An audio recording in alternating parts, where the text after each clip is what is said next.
오늘 성경 말씀 누가복음 제15장, 예수님께서 돌아가시기 바로 전날 밤에 제자들에게 또한 우리 모두에게 주신 교훈의 말씀입니다. 그러기에 예수님께서 성경에 나타난 그 모든 예수님의 가르침, 그 마지막 가르침 중에 한 부분이 오늘 요한복음 15장입니다. 요한복음 15장 전체를 읽어가다 보면 특별한 단어 하나가 계속 반복되고 있습니다. 그리고 그 특별한 단어에 오늘 이 시간 여러분과 함께 묵상하고자 하는 그 은혜의 초점이 있습니다. 그것은 열매라고 하는 단어입니다. 성서 신구약의 이 열매라고 하는 단어는 참으로 특별합니다. 왜냐하면 이 단어를 통해서 진리의 가르침, 하나님의 뜻, 예수님의 복음의 진수를 우리에게 곳곳에서 말씀하고 가르쳐 주시기 때문에 그렇습니다. 그래서 이 열매라고 하는 단어는 오늘 본문 요한복음 15장 전체 자주 나올 뿐만이 아니고 성경 전체를 통해서 아주 많이 나타나는 그러한 단어 중에 하나입니다. 오늘 본문 요한복음 15장 8절은 이렇게 기록되어 있습니다. 너희가 열매를 많이 맺으면 내 아버지께서 영광을 받으실 것이요 너희는 내 제자가 되리라. 저는 때때로 성경 말씀의 단어를 바꾸어 보고 아니면 그 의미 자체를 반대로 생각해 보기도 합니다. 그러면 그 성서의 뜻이, 그 의미가, 그 가르침이 훨씬 더 선명하게 들어올 때가 많이 있습니다. 오늘 이 말씀을 한번 거꾸로 한번 생각해 보죠. 제가 한번 읽어보겠습니다. 너희가 열매를 적게 맺으면 또는 못 맺으면 내 아버지께서 영광을 그럼 그 다음 어떻게 될까요? 받지 못하실 것이라. 그리고 너희가 내 제자가 되리라가 너희를 내 제자로 인정하겠다 안 하시겠다? 인정 못 하신다는 말씀이시죠. 너희가 열매를 많이 맺으면 내 아버지께서 영광을 받으실 것이요 너희는 내 제자가 되리라. 아름다운 권면의 말씀입니다. 반대로 생각하면 여러분과 저 우리가 열매를 못 맺으면, 맺어도 적게 맺으면 그러면 하나님께 영광이 가리우고 우리가 예수님의 제자로서의 삶에 충실하지 못하다는 가르침입니다. 오늘 보면 요한복음 15장 16절은 이렇게 기록되어 있습니다. 내가 너희를 택하여 세웠나니 이는 너희로 가서 열매를 맺게 하고 또 너희 열매가 항상 있게 하여. 예수님께서 여러분과 저 우리를 택하여 세워주셨습니다. 무엇으로 택하여 세워주셨습니까? 여러분과 저를 성도로 택하여 주셨습니다. 우리 모두는 그래서 성도입니다. 그런데 왜 주님께서 여러분과 저 우리 모두를 성도로 택하여 세워주셨습니까? 그 이유는 이는 너희로 가서 열매를 맺게 하고 또 너희 열매가 항상 있게 하여. 무슨 뜻입니까? 무릇 성도라고 하면 열매 맺어야 한다는 것입니다. 열매를 맺되 풍성히 맺어야 하고 또한 그 열매가 항상 우리와 함께 있어야 한다는 가르침입니다. 그럼 여기서 여러분 한번 생각해 보시기 바랍니다. 성경에서 이렇게 반복적으로 열매를 맺으라고 말씀하시는데 그러면 예수님께서 말씀하신 이 열매는 구체적으로 무슨 열매입니까? 우리가 뭐 나무도 아니니까 뭐 여러분과 저가 사과나무를 맺겠어요? 포도를 맺겠어요? 망고를 맺겠어요? 뭐 사오긴 할 수 있겠죠. 하지만 이 손가락에서 어떻게 제가 무슨 복숭아를 맺겠어요? 성서가 말씀하시는 예수님께서 우리 보고 맺으라고 하시는 그 열매는 무슨 열매입니까? 성경을 보면 우리가 맺어야 되는 그 모든 열매 가운데 네 가지 가장 근본적인 열매가 있습니다. 다른 것은 몰라도 이 네 가지 열매만 제대로 맺으면 됩니다. 그리고 제가 성서를 바탕으로 여러분께 장담해 올립니다. 이 네 가지 열매만 맺으면 분명히 천국 갑니다. 이 네 가지 열매만 맺으면 분명히 하나님께서 기뻐하십니다. 이 네 가지 열매만 제대로 맺으면 우리 모두는 예수님의 제자로서 우리는 당당하게 말할 수 있고 그리고 인정받을 수 있습니다. 그런데 우리의 모습을 한번 생각해 보시기 바랍니다. 이사야에서 보면 이런 말씀이 나옵니다. 하나님께서 극상품 포도를 바랬는데 들포도가 맺었다 하고 한탄하십니다. 참 성령이 우리 보고 열매를 맺으라고 하는데 내가 지금까지 살아온 내 모습을 보니 극상품까지는 바랄 것도 없고 들포도라도 맺었으면 좋았을 텐데 나는 들포도도 맺지 못했구나. 열매는 고사하고 참 내가 마른 막대기로 살았구나, 이렇게 생각할 수가 있습니다. 여러분, 괜찮습니다. 절대로 염려하실 거 없습니다. 지금부터 잘하면 됩니다. 지금부터, 그리고 오늘부터 이 4가지 열매를 맺기 시작하면 처음엔 조그맣게, 모든 열매가 조그맣게 시작하지요. 처음부터 풍성하게 맺는 그런 과실이 어딨습니까? 처음부터 조그맣게, 오늘부터 작아도 좋으니까 이 4가지 열매를 맺기 시작하면 여러분 천국 가시는데 아무 지장 없습니다. 그래서 이 4가지 열매 우리가 함께 오늘 아침 묵상하고자 합니다. 마태복음 3장 8절은 이렇게 기록되어 있습니다. 그러므로 회개에 합당한 열매를 맺고, 여러분 따라해 보시기 바랍니다. 회개에 합당한 열매. 첫 번째 열매, 그리고 가장 중요한 열매는 그것은 회개의 열매입니다. 회개는 이 회자가 뉘우칠 회자입니다. 무슨 뜻이냐면 이 회자는 하나님 앞에 내 죄를 고백하며 내가 뉘우치며 하나님 잘못했습니다. 나는 죄인으로소이다. 내 죄를 주님 발 앞에 내려놓사옵니다. 성경에 보면 통회라는 말이 자꾸 나옵니다. 통회. 내가 아프게 회, 뉘우칠 회. 내가 아프게 스스로 고통을 느끼면서 하나님 앞에 내 죄를 내려놓고 내가 반성하고 뉘우치는 것. 그것이 회자입니다.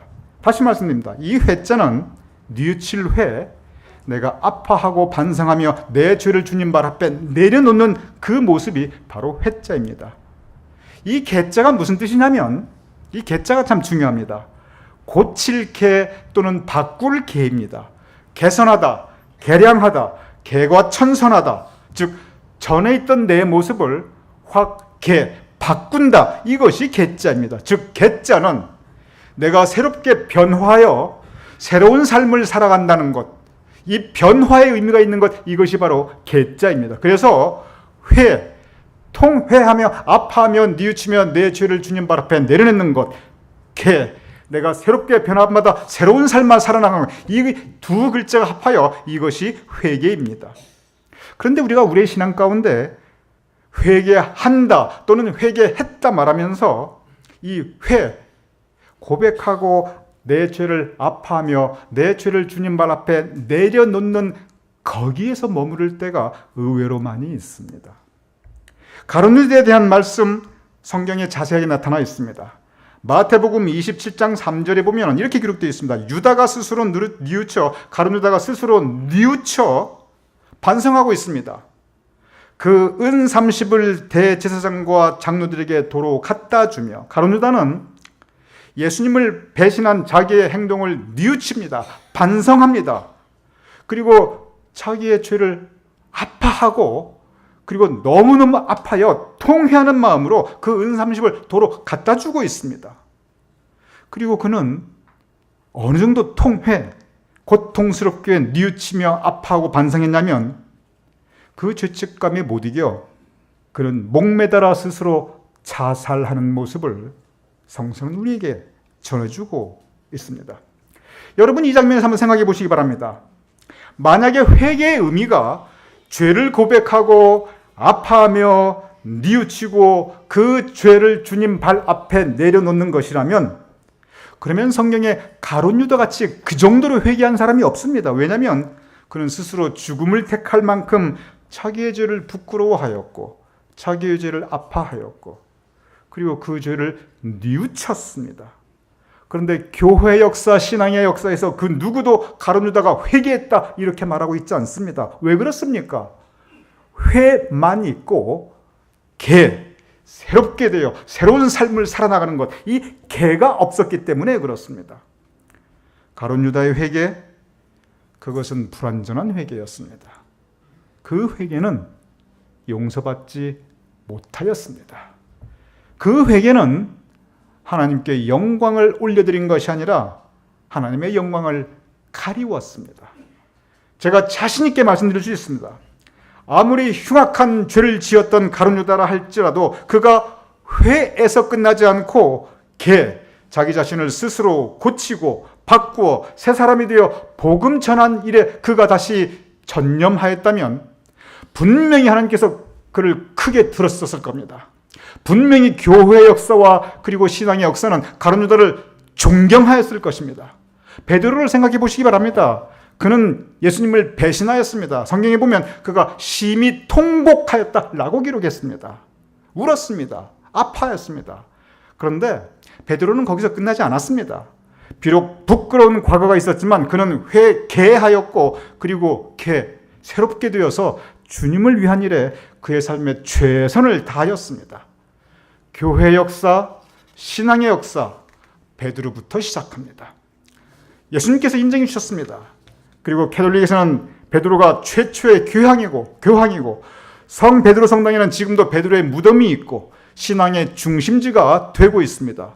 베드로, 그는 죄인이었지만 진정으로 회하고 개하여 회개할 때 우리 모두의 존경받는 신앙의 모범이 되는 지도자로 우리가 신앙의 역사가 지금까지 우리 마음속에 담고 있는 것입니다.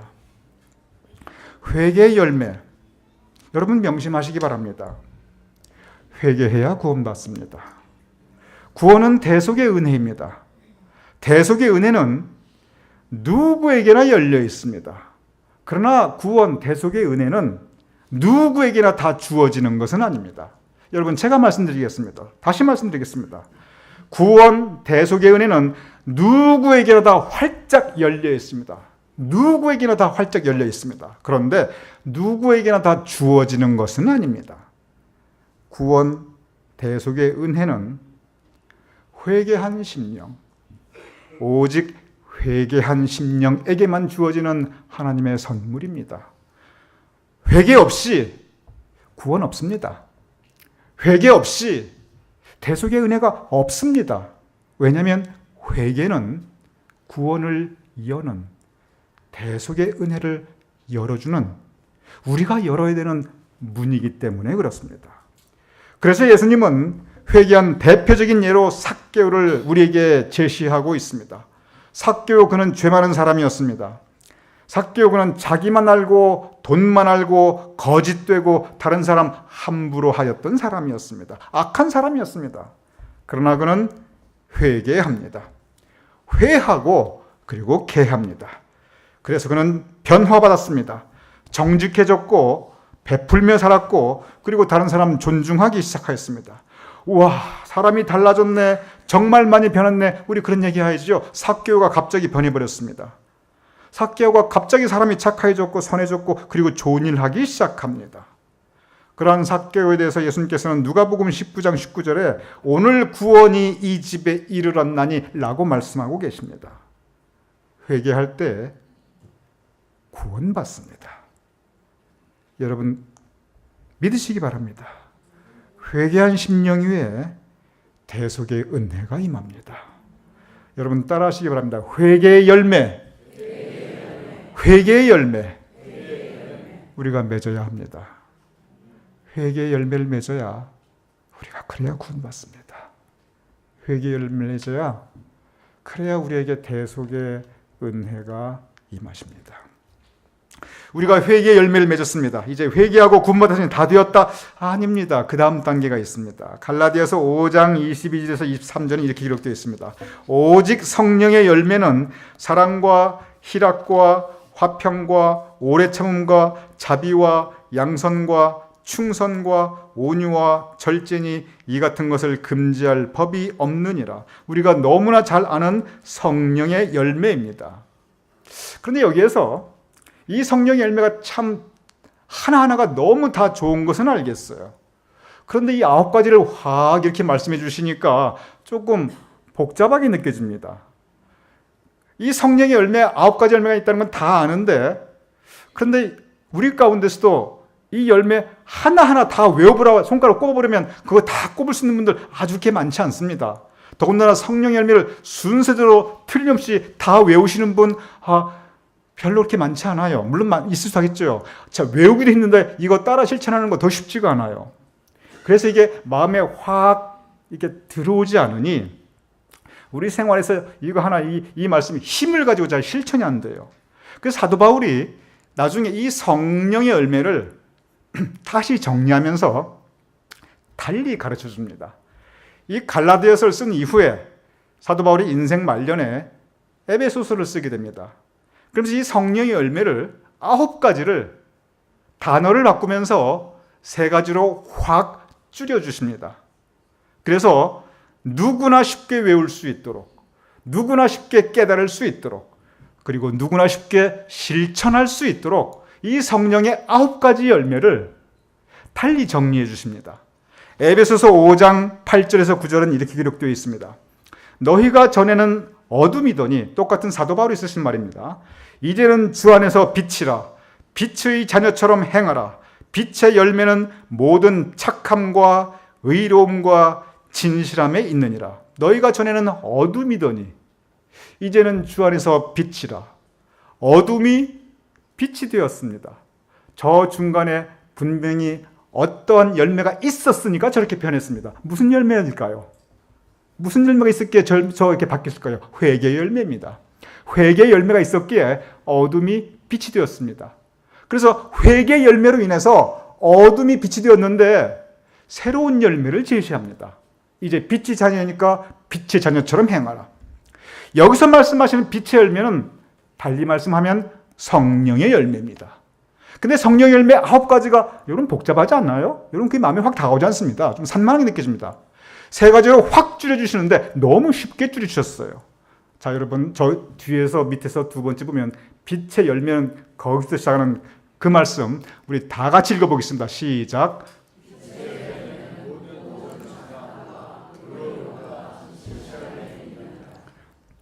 빛의 열매, 빛의 자녀가 맺는 빛의 열매. 여러분과 저가 빛의 자녀입니다. 즉 우리 모두 이 열매를 맺자 그거예요. 빛의 열매 딱 3가지예요.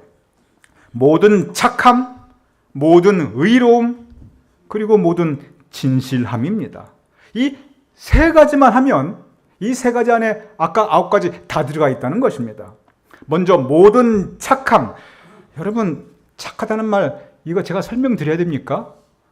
우리 예수 믿는 사람들요 착하게 살아야 됩니다. 제가 이렇게 한마디 말씀하면 그냥 여러분 다 마음속에 받아들이고 그 여러분 특별하게 설명이 필요하지 않아요. 우리가 살아가면서 많은 종류의 분들을 만나게 됩니다. 근데 우리가 어떤 사람을 가장 편안하게 생각하고 그래도 같이 오래 사귀게 되고 또 이 같이 그 관계가 오래 가냐면 역시 착한 사람이 그래도 같이 인간관계가 편하고 그 관계가 오래 가고 그리고 내 마음을 따뜻하게 해줘요. 근데 이 착한 사람들의 특징이 있습니다. 착한 사람들은요 이기적이거나 자기중심이지 않아요. 그 이기적이지도 않고 자기중심적이지도 않으니까 별로 그 자기 이익에 이 이에 별로 밝지가 않아요. 그러다 보니 착한 분들이 되기들 많이 맹합니다. 그래서 착하고 맹하다 소리가 많이 있죠. 그럴 수밖에 없어요. 여러분 우리 교인들 한번 쭉 돌아보세요. 한번 쭉 돌아보세요. 우리 교인들 있잖아요. 착하고 맹하신 분들 참 많습니다.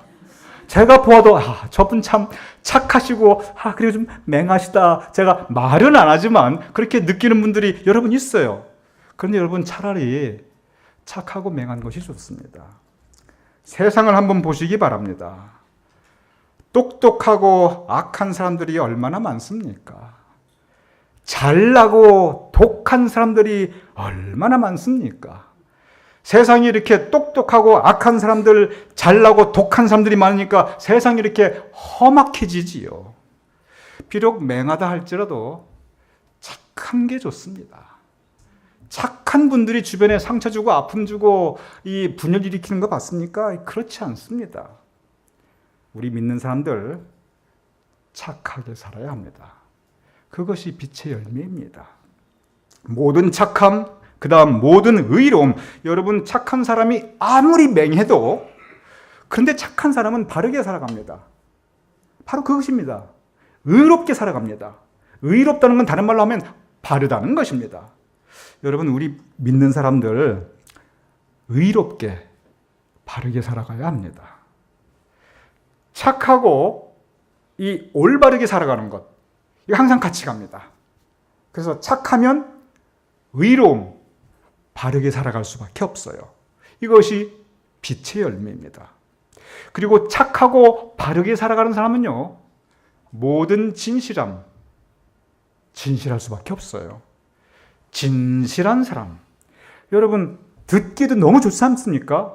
진실한 사람, 듣기만 해도 은혜가 됩니다. 근데 그 진실한 사람이 내 곁에 있고, 우리 같이 믿음의 공동체를 이루고, 내 삶에 같이 동행한다면, 얼마나 그 인생 여정이 외롭지 않고 훈훈하고 따뜻합니까? 여러분, 우리 믿는 사람, 어쨌든 진실해야 합니다. 오늘 이 말씀, 저 밑에서 두 번째, 빛의 열매는 다시 말하면 성령의 열매입니다. 여러분 9가지 열매 다 못 외우시죠? 괜찮아요. 3가지, 이건 외우려고 노력할 필요도 없어요. 모든 착함, 비록 조금 맹하더라도 착한 게 좋습니다. 모든 착함, 모든 의로움, 모든 진실함, 바로 이것이 우리 인생 가운데 우리 맺어야 될 빛의 열매인 것입니다. 이 착하고 의롭다는 건 바르다는 뜻인데, 이 착하고 바르고 진실하게 사는 것이 이게 서로 사실 연결되어 있어요. 이게 분리되어 있는 것이 아닙니다. 우리는 삼위일체 하나님을 믿습니다. 성부 하나님, 성자 하나님, 성령 하나님입니다. 그런데 우리가 맺어야 되는 빛의 열매, 우리 크리스찬의 모습도 바로 착한 크리스찬, 의로운 크리스찬, 그리고 진실한 크리스찬, 이 착함과 의로움과 진실함, 이 3가지는 우리가 이루어야 될 우리 삶의 삼위일체입니다. 하나님은 하나님대로 삼위일체가 계시고, 성부, 성자, 성령 하나님 삼위일체가 있고, 우리는 우리대로 삼위일체가 있습니다. 착함과 의로움과 그리고 진실함입니다. 여러분 따라하시기 바랍니다. 빛의 열매, 빛의 열매, 빛의 열매를 잘 맺으신 여러분이 되시기를 주님의 이름으로 축원합니다. 착하고 의롭고 진실하게 살자. 아직도 조금 자신 없으신 분들이 계십니까? 그러면요, 조금 더 쉬운 걸 제가 말씀해 드리겠습니다. 성경이 진리가 별로 어려운 게 아니에요. 다른 건 잘 몰라도 그러면 요거 한 가지, 여기부터 시작하면 됩니다. 쉬운 것부터 시작하면 됩니다. 그리고 이것 한 가지만 잘하면 저 빛의 열매 80%는 되는 겁니다. 반대로 요거 한 가지 잘못하면요, 80%가 다 무너져 버려요. 히브리서 13장 15절은 이렇게 기록되어 있습니다. 그러므로 우리는 예수로 말미암아 항상 찬송의 제사를 하나님께 드리자. 이는 그 이름을 증언하는 입술의 열매니라. 따라하시기 바랍니다. 입술의 열매. 입술의 열매. 이는 그 이름을 증언하는 입술의 열매니라. 내 입으로 증언, 예수 그리스도를 나타내자는 뜻입니다. 예수님이 어떤 분이십니까? 예수님께서 나는 이런 사람이다 라고 분명히 말씀하셨어요. 나는 마음이 겸손하고 온유하니. 예수님께서 당신 자신의 성품을 겸손과 온유로 설명하셨어요. 그리고 그의 삶을 통해서 우리는 사랑과 그리고 은혜를 우리는 보게 됩니다. 내 입술의 열매는 바로 그 모습을, 그 말을 내 입술로 하자는 것입니다. 구체적으로 말하면 우리 믿는 사람들은 말을 하되 겸손하게 해야 합니다. 그게 예수님을 증언하는 입술의 열매입니다. 나는 겸손하고 온유하니. 우리 예수 믿는 사람들은 말을 하되 온유하게 해야 합니다. 독하게 하고 험하게 하면 안 돼요. 온유하게 해야 합니다. 그것이 입술의 열매입니다. 우리 예수 믿는 사람들은 말을 사랑스럽게 해야 합니다. 요즘 세상에서는 말을 예쁘게 하자, 말을 예쁘게 하자, 예쁜 말 하자, 이게 막 운동이더라고요. 틀린 말 아니에요. 그 성서적인, 굉장히 성서적인 얘기입니다. 말을 사랑스럽게 해야 합니다. 그리고 은혜, 말을 은혜롭게 해야 합니다. 이것이 입술의 열매입니다. 왜냐하면 바로 이 입술의 열매가 예수 그리스도를 증언하기 때문에 그렇습니다. 잠언 12장 14절은 사람은 입의 열매로 말미암아 복록에 족하며, 이런 말씀이 있습니다. 사람은 이 입술의 열매를 잠언에서는 입의 열매라고 해서 똑같은 얘기입니다. 입술의 열매, 입의 열매 뭐가 다릅니까? 그런데 사람은, 여러분과 저에 대한 얘기입니다. 입의 열매로 말미암아 복록에 족하며, 이게 무슨 뜻이냐면 입의 열매, 입술의 열매로 우리가 복받게 된다는 것입니다. 한국말로 말로 복을 까먹는다는 얘기가 있습니다. 또는 말이 씨가 된다는 말이 있습니다. 그거 누가 그 말 졌는지 모르지만 그거 성경 말씀 보고 베낀 것 같아요. 여러분 성경 말씀 그대로입니다. 말이 씨가 되어 좋은 말을 하면 내 삶 가운데 좋은 열매가 맺히고, 내가 나쁜 말을 하면 그 말이 씨가 되어 나쁜 열매가 내 삶에서 맺히고, 그러니 우리 착하고 선한 말, 착하고 선한 열매 바로 같이 이어집니다. 사람은 그 입의 열매로 말미암아 복록에 족하고, 우리 입술의 열매가 복을 불러드립니다. 왜냐하면 하나님께서 그 아름다운 입술의 열매에 바로 아름다운 은혜와 사랑을 채워주시기 때문에 그렇습니다. 여러분 따라하시기 바랍니다. 입술의 열매. 우리 아름다운 입술의 열매를 맺어야 합니다. 이 입술의 열매에서 한 단계 더 나가야 합니다. 입술의 열매는 사실 쉬워요. 왜냐하면 마음만 먹으면 얼마든지 할 수 있는 게 입술의 열매예요. 나쁜 말이 막 여기까지 나왔다고도 그래도 말을 이쁘게 하고, 독한 말이 여기까지 나왔다고도 그래도 착하게 하고, 여러분 입술의 열매는 의지만 있으면 합니다. 근데 여기서 조금 한 단계 더 나가는 건데, 이게 조금 때로따라 쉽지 않을 수도 있는데 그렇지만 우리가 해야 합니다. 여기까지 나아가야 제대로 된 열매입니다. 잠언 31장 31절은 이렇게 기록되어 있습니다. 그 손의 열매가 그에게로 돌아갈 것이요, 그 행한 일로 말미암아 성문에서 칭찬을 받으리라. 따라하시기 바랍니다. 손의 열매. 입술의 열매는 말입니다. 손의 열매는 행동입니다. 여러분 그런 경우 있습니다. 입술의 열매는 너무 아름다워요. 말하는 것을 보면 너무 예뻐요. 그런데 손의 열매, 이 행동의 열매는 없어요. 없는 까지는 괜찮아요. 근데 그 손의 열매가 은혜가 되지 않아요. 이 입술의 열매는 좋은데 이 손의 열매가 없거나 아니면 아예 좋지 않은 경우가 있습니다. 여러분, 우리 기독교인들이 가장 욕먹는 게 이러한 경우입니다. 그리고 사람으로부터 많은 실망감을 우리가 느끼게 되는 것도 바로 이러한 경우입니다. 이 입술의 열매와 이 손의 열매는 같이 가야 합니다.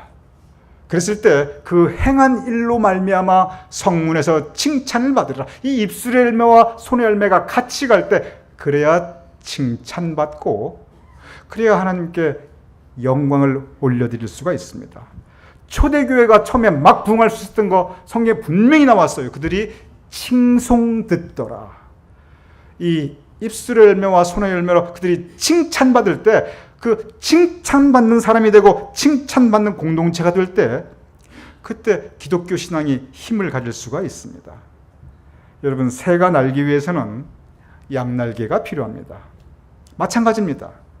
우리의 믿음이 날아갈 수 있게 위해서는 우리 입술의 열매와 그리고 손의 열매, 우리 같이 가야 합니다. 우리 마음이 착하고 우리 마음이 의롭고 그리고 우리 마음이 진실한 것, 그것이 우리 입술의 열매로 나타나고 그리고 우리의 손의 열매로 나타나야 합니다. 그래야 하나님께서 영광 받으십니다. 여러분, 이 네 가지 열매 한번 저를 따라서 한번 우리 반복했습니다. 자, 첫째, 입술의 열매. 죄송합니다. 다시 죄송합니다. 첫째, 회개의 열매. 빛의 열매. 입술의 열매. 손의 열매. 예수님께서 여러분과 저가 맞이할 수 있는 죽음에 대해서 가르쳐 주십니다. 예수님께서 혹시 우리가 아직 살아있는데 예수님께서 재림하실 수도 있으니까 그 재림의 때에 대해서 말씀하고 계십니다.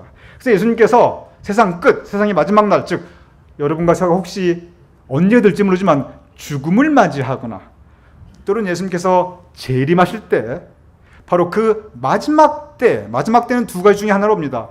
세상을 떠나, 즉 죽음이 다가오거나 또는 예수님께 재림하시거나, 그때에 대해서 뭐라고 말씀하실 때 뭐라고 말씀하시냐면 마태복음 21장 34절에 이렇게 기록되어 있습니다.